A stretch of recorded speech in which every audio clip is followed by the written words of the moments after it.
Nilesh Shah of Kotak AMC joins in to talk about his reaction to the RBI policy. Nilesh, it's great to have you on the show. Thanks very much for taking out the time. Good morning to you. Do you see the MPC's inflation projection opening up room for another rate cut? So clearly, if inflation continues to remain under control, and which we have seen where inflations have generally been below RBI's own projection or street's own expectation, I think RBI is also focused on inflationary expectations. Over the last couple of years, inflation has come down, but unfortunately, inflationary expectations have probably not yet come down as much as they should. Today, when we talk with a corporate India, 7%, 10% salary revision is expected. In some sense, that's proxy for inflationary expectation.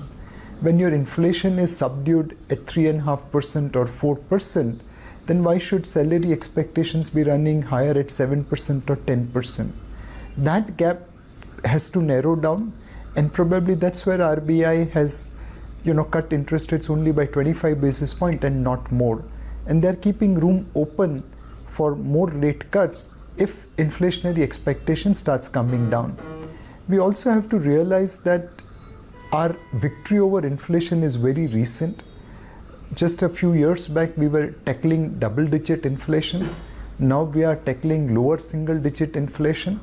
And within that, core inflation has been on the higher side. It's only the headline inflation which has come down. So there is room for rate cut, but there is no room for complacency on inflation as well as inflationary expectation. Right. Nilesh, your approach towards the market right now, given the likelihood that we could see some more rate cuts in this year itself? On the fixed income side, we run duration funds as well as credit funds.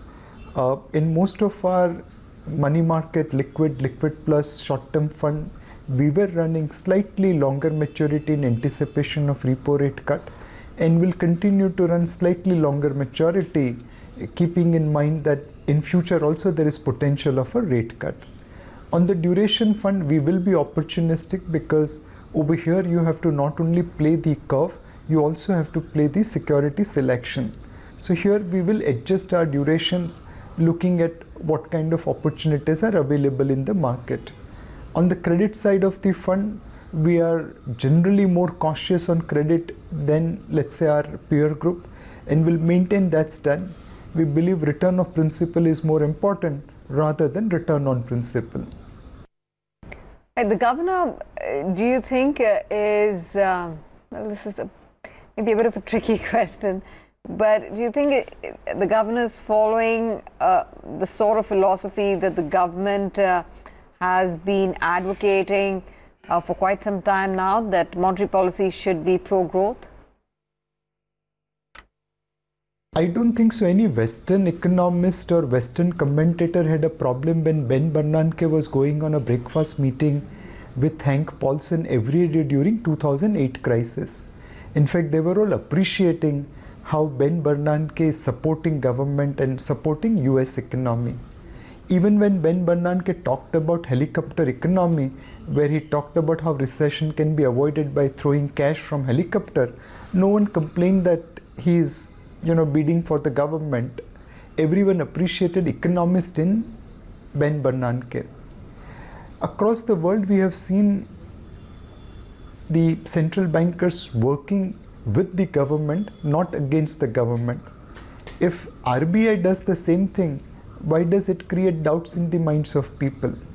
And forget about nomenclatures, let's look at fundamental.